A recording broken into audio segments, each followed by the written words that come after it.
Is America the new Rome? The comparison is interesting because the two civilizations seem to have a lot in common. They were both republics that threw off the rule of their kings. They both became world superpowers. They both suffered from many of the same social problems, such as military commitments abroad, rising wealth inequality, and political violence. For myself and fellow Americans, the appeal of Rome as a model of civilizational and societal decline and collapse is evident. We live in uncertain times, so it's natural to look to human history as a source of explanation for the past or inspiration for the future. Many men, in defense of the fact that they think about the Roman Empire multiple times a week, I don't know, at least twice a day. What? will say that we must consider the great similarities between Roman times and our own times. These similarities between Rome and America must also be set in opposition to a far greater number of differences that make the comparison fall apart at a more detailed level.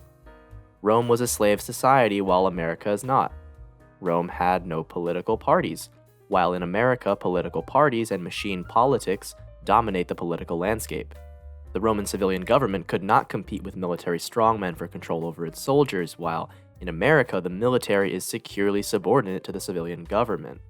I could go on and on to describe a multitude of reasons why comparisons between America and Rome, while they may be interesting and may have useful political lessons, cannot ever come close to helping us predict America's future.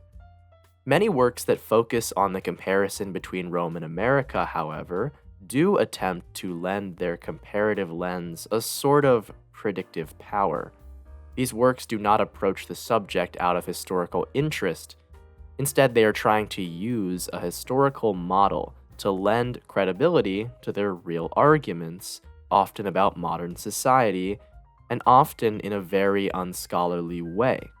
These works fall victim to lazy historiography and oversimplified conceptions of historical events. To illustrate the fallacies that often go hand in hand with these Rome-America comparisons, I've selected a video on this subject from a guy called Whatifalthist. Whatifalthist is a YouTube channel run by Rudyard Lynch that, by his account, tries to find the patterns in history and anthropology so as to predict the future and understand the dynamics that result in civilizations rising and falling.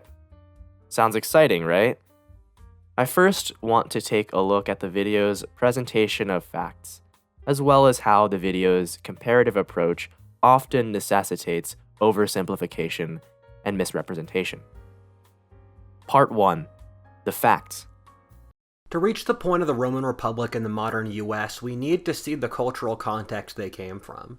In both the cases of Western Europe and the Greek peninsula, there was a previous advanced civilization, the Minoans or the Romans. Barbarians from the north came down, destroyed said civilization, founding a barbarian kingdom and its remnants, that being Mycenae and the Frankish Empire. However, that empire fell apart quickly after further barbarian invasions from the north, those being the Dorians or Vikings. The vestiges of the previous civilization survived in myth either through the Catholic Church or the myths of the Minoans and Bronze Age world. Here he compares the collapse of the Mycenaean civilization to the Viking raids on the Franks. I don't see how these things are remotely comparable. During the Bronze Age collapse in Greece, we saw total abandonment or severe depopulation of most urban centers, the end of written language for several centuries, and the end of centralized political rule, as well as a possible return to a semi-nomadic way of life. The Viking raids, while they did put lots of stress on the Frankish Empire and resulted in its political fragmentation, did not have nearly the effect on the lives of most people as the Bronze Age collapse did on the people of Mycenae.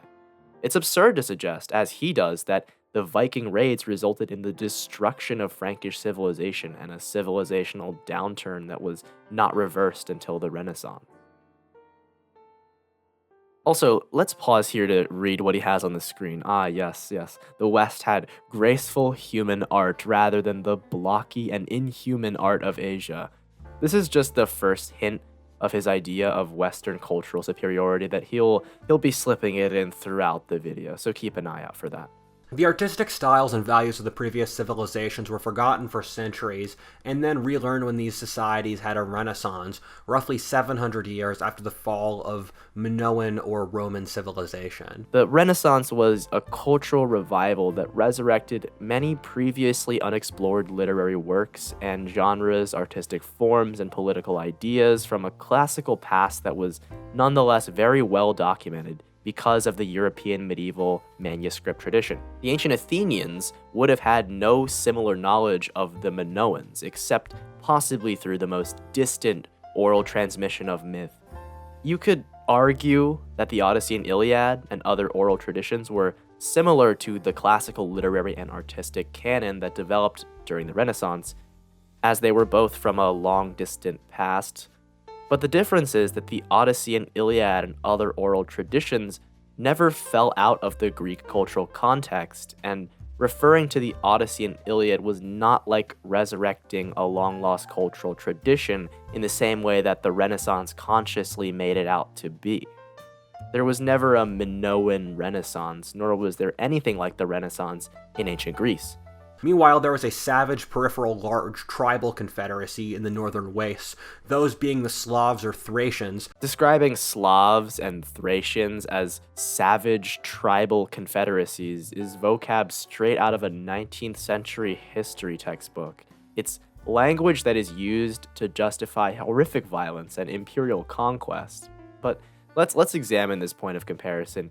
Even he admits that it's a gross oversimplification, but he's boiled both Greek and European history down to an overarching conflict between three ethnic groups. Just to look at the European example, let's remind ourselves of the timescale here. He should be in the early to mid-medieval period, and so why is Spain not ruled by Muslims? I think that complicates the narrative about medieval Europe and tripartite ethnic conflicts quite a bit. Sparta, Athens, Thebes, or France, England, Germany, etc. These had tremendous amounts of social unity, nationalism, and generally had parliaments and democratic institutions much like medieval Europe. It's moments like this that I lament a simple fact. It takes 10 times as many words to refute a bullshit statement as it does to make the bullshit statement in the first place. Some parts of medieval Europe had democratic institutions, but participation in politics was in no place as expansive as it was in classical Athens. Kings, lords, and property owners exercised an incredible amount of social and political control over almost everyone in medieval societies. I also wouldn't say that medieval European countries had tremendous amounts of social unity and nationalism.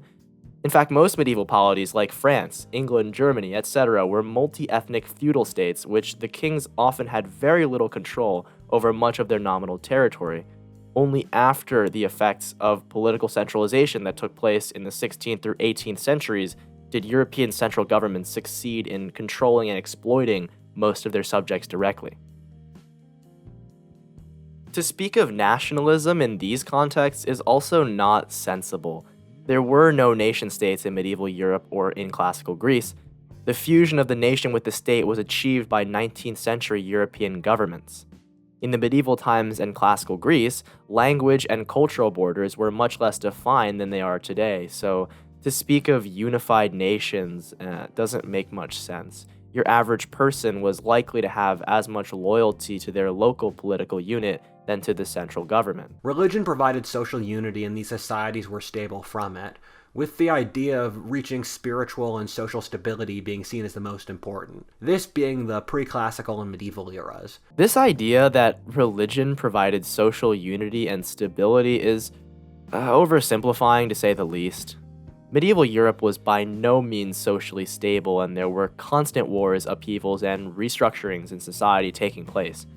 Also, Christendom was already massively divided along east-west lines at this time, and even though there were moments of collaboration between Christians, such as the Crusades, there was just as much, if not more, political conflict between Christian states and Christian people. The fact that Christianity existed as a cultural commonality between the peoples of Western Europe doesn't necessarily indicate that its societies were stable, because everyone was so worried about reaching spiritual and social stability. The same applies to ancient Greece, despite the fact that there were culturally unifying things like language, religion, and the Olympic Games. This did not mean that on any level the societies of ancient Greece were stable. There was lots of war, internecine political violence, social tension, etc.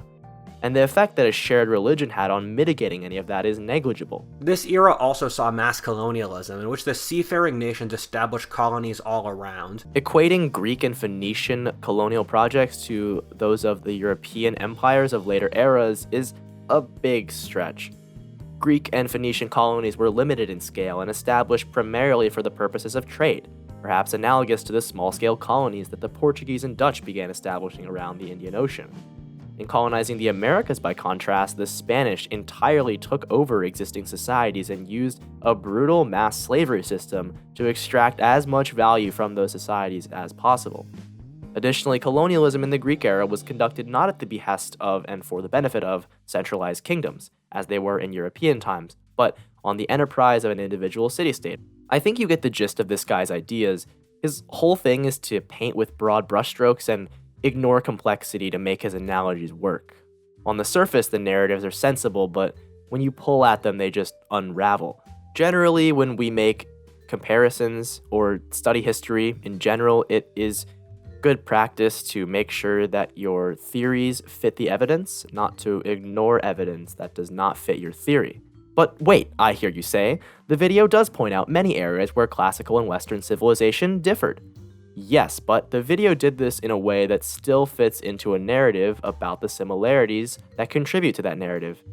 Basically, he's used the similarities he observes to construct a universal, cyclical understanding of America and Rome, and he's created in-universe explanations for the complexities and difficulties that arise. Here's an example. In the West and classical civilization did split apart in the directions they took moving from culture to civilization, thus having profound effects upon certain factors that do separate the Romans from modern America. Spengler said classical civilization was Apollonian and the West is Faustian. The classical world pushed for aesthetic and cultural perfection, while the West wants to achieve the most it possibly can. I'm going to show you that these are vague and ultimately useless classifications by arguing that classical civilization, by his idea of Apollonian and Faustian, was actually Faustian, and that the West is actually Apollonian. Classical art tries to find perfect proportions, in the West for towering Gothic cathedrals reaching up to heaven. I'm pretty sure the proportions on those towering Gothic cathedrals were pretty close to perfect, otherwise they wouldn't be standing up. The classical world settled in every geographically perfect Mediterranean climate,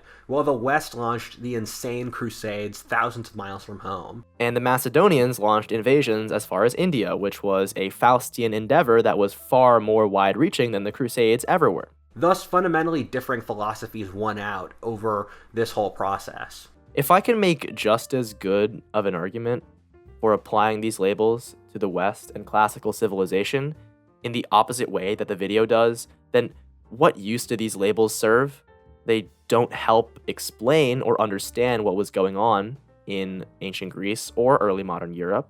In fact, they serve to obscure what was actually going on by using a broad narrative framework to gloss over complicating factors or contradictory information.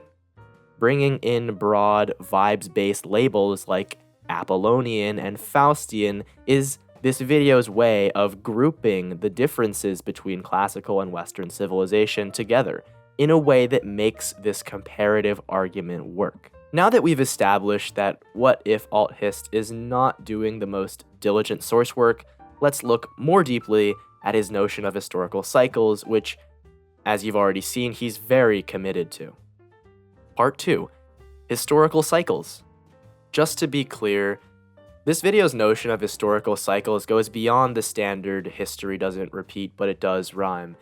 Instead, the video seems to believe that theories of historical cycles can explain the rise and fall of different cultures and civilizations from different time periods by drawing on similarities and building narratives from those similarities. And Peter Turchin has proven this with modern science. This is what historians call trans-historical thought. The exercise in extracting similarities has the effect of removing historical actors and events from their context and forcing the theorist to provide explanations for events that don't fit with the evidence.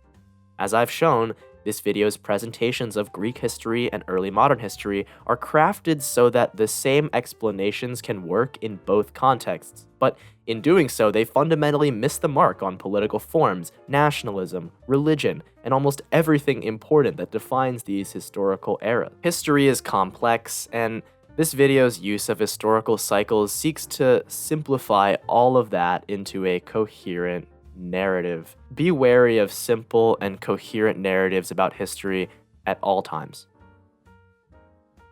Let's talk about the thinkers that this video relies on. If you watch his other videos, the one thing that you'll notice, aside from the lack of any historians beyond the 1960s, is Oswald Spengler. He almost never fails to bring up Oswald Spengler as very influential on his ideas, and it's true. Many of his talking points are basically taken straight out of Spengler. So let's talk about Spengler a bit. Oswald Spengler was a polymath, also known as a dilettante historian. He published a 2-volume book called Decline of the West between 1918 and 1922. He was not a very respected historian even in his own day, let alone now. The work presented a radical reinterpretation of human history, the core idea being that civilizations could be analyzed morphologically as living organisms with the impulses and life cycles of living organisms. What is the biggest problem with this idea? Well, it's very mystical, of course. It's impossible to empirically analyze, say, the values of a civilization. It's also an argument by analogy that then tries to find facts that work with its ideas, rather than proceeding from a thorough analysis of the material conditions of historical circumstances. Let's address the idea that Spengler and this video used to explain the course of civilizations, which is the idea of a tipping from culture to civilization. The basic gist of the idea is that early in its history, culture is when a society's still young and it's determining what direction it's going to go into, and still has a lot of creativity. While later in its history, it becomes a civilization, which has decided to pursue its choice of philosophy and direction. After it becomes a civilization and formulated its logical system, its culture is now frozen and it is no longer creative. The tipping point from culture to civilization occurs when a society starts to formulate its logical system. This is since barbarians are close to the earth, and they act as their biology demands, giving them vigor. This is total BS. There's no such thing as vigor in a historical context. There's no way to measure a civilization or society's vigor. Nomadic and tribal peoples also weren't just acting as their biology demands. If they were just acting as their biology demands like animals, they wouldn't have been creating culture and creating complex political formations as nomadic and tribal peoples did many times throughout history. There's also no basis for applying this idea of civilization to anything, let alone ancient Greece and medieval Europe. The argument is that a society only formulates its logical system after it becomes a civilization and becomes urban. But all societies have logical systems and shared understandings of value. It's how human societies work. Additionally, these logical systems and shared understandings are always changing because that's also how human societies work. The West's logical views are fundamentally built upon irrational views that come from Christianity, such as the equality of all people, the truth's value for its own sake, or the value of the individual over the group. Once the West made these assumptions quote-unquote logical, they couldn't be contradicted, thus freezing society's culture to greater and greater degrees. I really hate this notion of civilizational creativity, as if some cultural groups and societies are more creative while others are less so. All humans are creative across all societies throughout history. This idea that after the society's logical system is created, the culture is frozen is absurd. Cultures have always changed and will continue to change as long as they exist within the dynamic systems that we call human societies. As you can see, his entire framework for analyzing these supposed civilizational cycles is based on some wild notions like civilizational vigor and the cultural inferiority of certain societies. He has to resort to these oversimplified, essentialist notions of culture because his argument is designed to be reductionary. The question of whether civilizations rise or fall, grow and change, is reduced to the things that the people of the civilization as a collective were thinking and valuing rather than being due to economic changes, environmental changes, cultural contact, or anything else. Of course, a reductionist argument will often use these things as evidence, but only when the evidence fits the argument, and it will ignore contradictory evidence. Now that we have an idea of the conceptual framework that we're working with, let's talk about the problems at the core of this video's comparison between America and Rome. Part 3. Ideological History, Colonialism, Imperialism, and the Culture War. This video consistently promotes the cultural superiority of Western civilizations in comparison to other civilizations. Earlier, I discussed the idea of a tipping from culture to civilization, which is used here to explain the colonization of the world by European empires in a way that justifies those conquests and culturally stereotypes both Chinese and Indian people. Check this out. For China, the Greeks and Indians, their move from culture to civilization started around 500 BC and finally set into its mold around 200 BC. You struggle to find any cultural forms that changed in these civilizations after 200 BC in a real way. So supposedly for 2,000 years between Han China and the Qing dynasty, there was no major cultural change in China.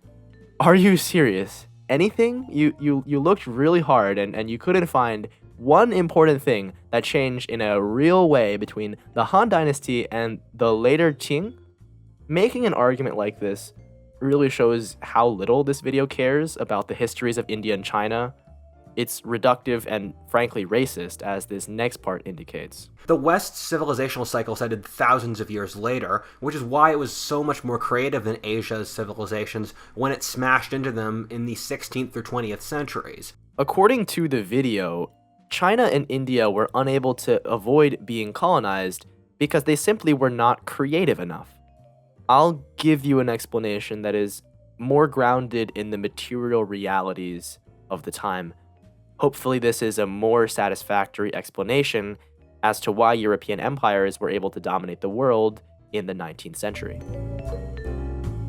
From the 15th through 20th centuries, European empires competed with one another for influence and power, fighting wars of conquest and colonizing the globe to extract more resources to more effectively wage war and compete with other empires. This process of colonial extraction, which in the early phase was done by Spain and Portugal with their precious metal mines and cash crop plantations, fueled the growth of European economies as well as the development of capitalism. In A History of Capitalism, Michel Beaud offers an explanation of how and why this influx of wealth into Europe gave rise to capitalism. Conquest, pillage, extermination.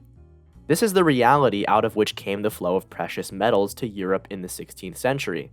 Thus, in the 16th century, the conditions for the future development of capitalism were put into place. Banking and merchant bourgeoisies having at their disposal both immense fortunes and banking and financial networks, national states having available the means for conquest and domination, and a conception of the world which valued wealth and enrichment. The bourgeois, the wealthy benefactors of the new capitalist market economy, were able to amass both political and economic power over the 16th and 17th centuries. The phenomenon was stronger in some places, like in the Low Countries, where easy access to the New World and African markets through maritime trade, combined with the existence of a thriving merchant bourgeoisie, facilitated the birth of modern capitalism. In places like England, the rising bourgeois won victories over the authority of the king in 1688, when the reinstated absolutism of the Stuarts was sent packing by William of Orange's Glorious Revolution, while in France the victory of the bourgeoisie had to wait until 1789 and the French Revolution. The Industrial Revolution arose out of these political and economic conditions. Large-scale, legal, private ownership of the means of production, as opposed to the communal, hierarchically regulated ownership structures that prevailed in medieval Europe, combined with lots of capital and a financial network to facilitate the flow of money, allowed the bourgeoisie to centralize, scale up, and standardize production processes. Colonial extraction helped supply the raw material for industrial production. The potato, which had come from contact with the Americas, fueled population growth across Europe. Industrialization and the scientific advancements that accompanied it did not happen because Western civilization was more creative. It ultimately was because European economies had stolen value from the rest of the world. Industrialization allowed European countries to mass produce and machine produce gunpowder, advanced firearms, and other weapons of war. The military technological gap between Europe and, say, China or India had not been decisive until the rise of industrial capitalism, which is why we see India, China, and most of Africa only falling under European rule during the 19th century when industrial capitalism reached new heights. Why did European powers seek to politically and economically dominate India, China, and Africa in the 19th century? Because they were trying to win a geopolitical grand strategy game against other European countries, and having colonies or favorable trade control over foreign lands allowed them to increase their industrial and economic might in case of a potential war. Basically, Europe rose to politically and economically dominate the world because European empires had successfully colonized and exploited the Americas, in the process committing genocide and enslaving millions of people. Not because they were more civilizationally creative. This video also at times ignores and at times justifies the imperialist practices of the United States government. Meanwhile, the Native Americans were thousands of years less advanced, and America was largely empty, meaning the American struggle was more so against nature. This is a narrative often peddled by those who want to deny or justify the genocide the US government perpetrated on North America's indigenous people. If you're not familiar, I'll give you the broad overview. The US government repeatedly made treaties with native tribes that they later reneged on or refused to recognize. The US government repeatedly launched wars of expansion into native territories and forcibly relocated populations of native peoples thousands of miles from their homelands. The US government intentionally focused on destroying the buffalo as a source of food for the Plains Indians, forcing them onto reservations where they would be dependent on government assistance. The US government basically kidnapped native children and put them in re-education camps to culturally assimilate them in an attempt to destroy native culture. Many of these actions would meet the UN-accepted definition of genocide. The population density of native lands was very low for a variety of reasons, such as semi-nomadic lifestyles and European diseases, and the land they called home was very rich for intensive industrial and agricultural exploitation. However, neither of these things justifies the systematic seizure of native land and the genocide of native peoples. While the US let Germany and Japan prosper under their local governments, the Romans constantly extorted and muddled in their subject nations' politics, while the US never really does it with its dependent countries. The US literally wrote Japan's constitution. Also, let's keep in mind that the US has violently intervened in the politics of many sovereign nations, such as Chile, Guatemala, and Iraq, just to name a few.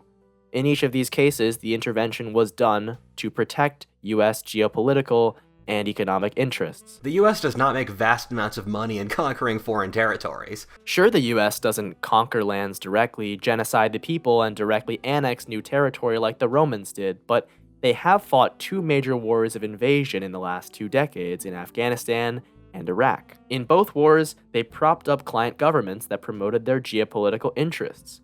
Both wars were also basically giant government subsidies to defense industry companies like Raytheon, Boeing, Lockheed Martin, etc. This is actually not that different to the reasons the Romans waged war. They invaded lands and installed favorable governments, and these invasions were conducted for profit. Whereas in Republican Rome, invasions were conducted on the capitalist enterprise of individual politicians, in America, foreign invasions are conducted at the behest of the interests of the military-industrial complex. Instead, the US's massive economic gains are largely built through technological progress rather than looting foreign countries. Ask yourself, why does the US have so much technological progress and economic growth? It's because the US, along with France, the UK, and other global north countries, continues to enforce unequal exchange on the global south and exploit the global south's cheap labor and natural resources to promote US economic interests. The The US is able to dictate these policies because, since World War II, it has effectively controlled the international monetary and financial system through the US dollar, the IMF, World Bank, and other financial institutions.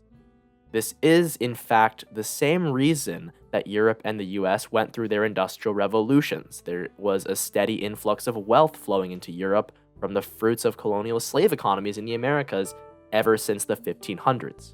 In their early centuries, the Americans and Romans filled in their core sea-to-shining sea territories, or Italy and the North American continent. They rose from local dominance to becoming the most powerful nation in the world, mostly unwittingly as a reluctant superpower. Both Rome and America had such inner strength that they just filled the room until they sucked up all the oxygen in their empires unwittingly. The narrative that the US or Rome were reluctant, unwitting superpowers is buying into propaganda, Roman propaganda and American propaganda. This argument that Rome conquered the world in self-defense is a trope as old as time. If you want to be real about it, Rome provoked most major wars it was involved in through political meddling, encroachment on sovereignty, or just straight-up invasion.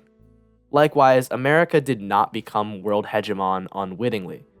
US fiscal and political policy from 1914 to 1945 was designed to place America in a position to dominate the world politically and economically after World War II. The Bretton Woods monetary system was designed around the dollar because US politicians knew that it would make the US the financial capital of the world and the benefactor of any post-war economic recovery. Both the Romans and Americans actively sought to establish and control an empire, and they certainly did not stumble unwittingly into the empires they ultimately won. Let's not forget that the entire settler colonial project that was Manifest Destiny and the colonization of the contiguous United States, that was all intentional government policy.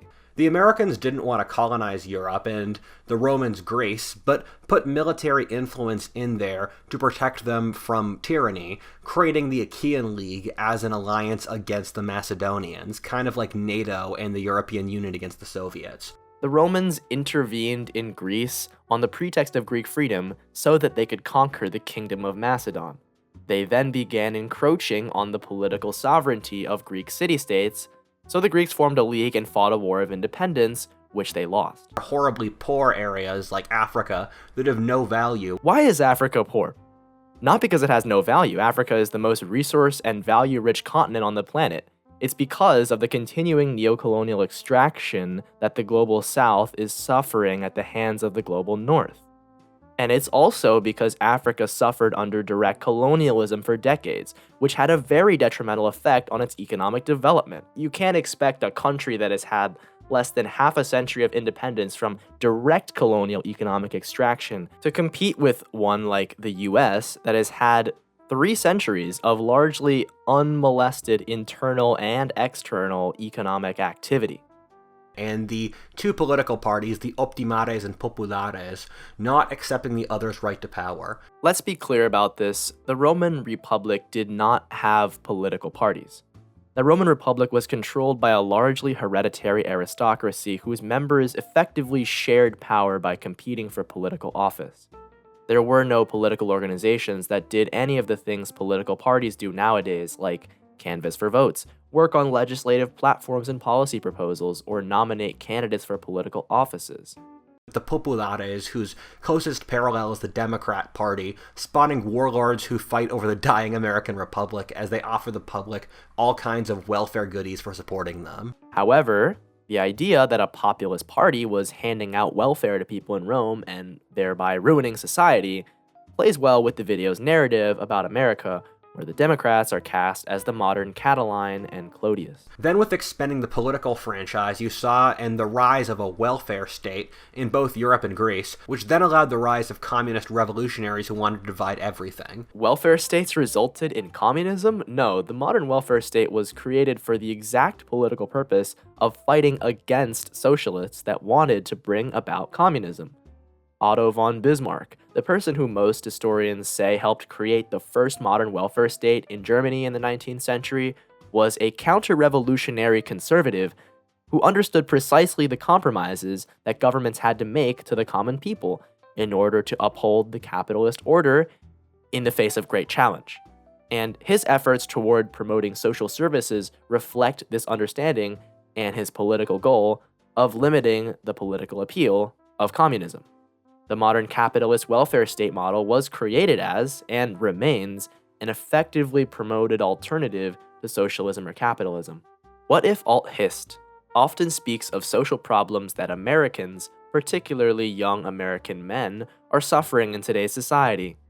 His solution to this is a return to tradition, and he appeals to this tradition through a mythic image of the past.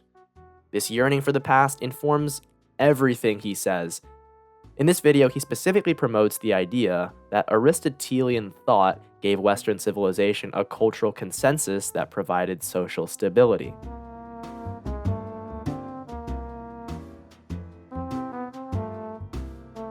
Or that between the West sacrificing cultural stability for greater equality and wealth, that being the industrial world. For example, the Europeans made a quantum leap in science and standard of living that the Greeks did not. However, we have no equivalent philosopher to Aristotle in the 19th or 20th centuries. Aristotle codified all knowledge into a unified theory to give people's views of the world some sense.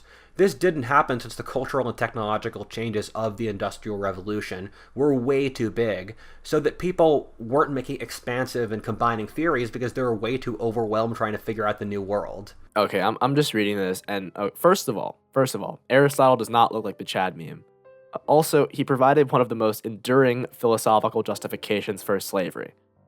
Also, what? Aristotelian dominance over scholarly fields and high philosophy did not mean that all of Aristotle's ideas were shared understandings, or that they somehow provided cultural stability by being some sort of cultural consensus. The reason why there's no one like Aristotle in our society to provide us with universal knowledge and cultural consensus is that Aristotle never did that either. His knowledge, while foundational to many academic fields, never created a cultural consensus that everyone in Western civilization could agree on, and so everything was okay and we had moral direction. This lack of moral direction caused far worse totalitarianism in the modern West that really had no parallel in classical civilization. Let me get this straight. He is saying that the world wars and the atrocities of the 20th century happened because of a lack of moral direction, or the lack of an Aristotelian theory to unify society. Now, surely the Second World Wars didn't happen because of the warmongering of European countries, justified with scientific racism and nationalism, point being that there were a lot of factors going into the atrocities of the 20th century. So let's think about the Holocaust as a case study of how cultural consensus and atrocities are related. The Holocaust was possible because before the Second World War, much of Europe had the cultural consensus of anti-Semitism. Famously, Jewish people experienced discrimination almost everywhere in Europe, and this underlying cultural attitude was what made the Holocaust possible, as many people outside Germany became collaborators with the Nazi regime. There's an example of how a unified cultural idea actually enabled an atrocity. Remember earlier when the video mischaracterized religion in the ancient Greek and medieval European context as a unifying social force that provided social stability? As I showed, that was not the historical reality, but it ties back to his theory that a lack of unifying ideology or cultural knowledge, whether it's religion or Aristotelian thought, necessarily leads to societal problems. Implicitly, of course, there's the idea that we also lack this unifying cultural consensus today in America, and that's why we have so many problems with racial equity and gender. This is history at its worst, ignoring the complexities of historical reality and instead hyper-focusing on an ideological narrative.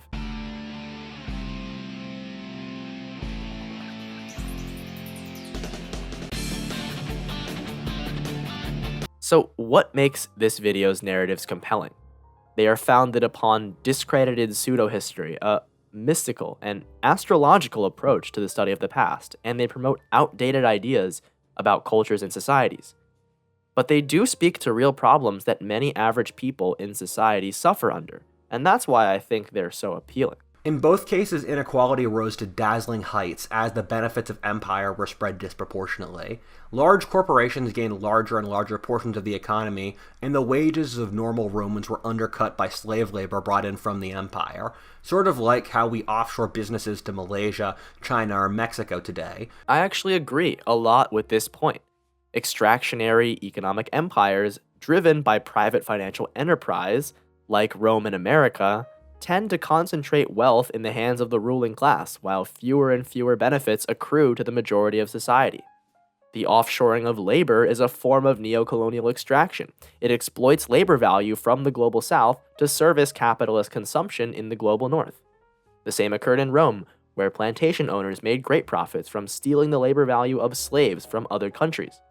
In other words, the interests of a hegemonic empire's ruling elite generally go against the interests of the rest of the population. This is why Americans today are suffering, not because we lack a cultural consensus.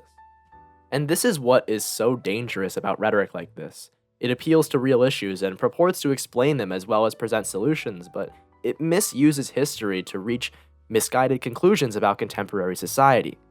Using history to lend credibility, he convinces you that feminism and social justice are the real issues because they undermine a cultural consensus that gives society unity and stability.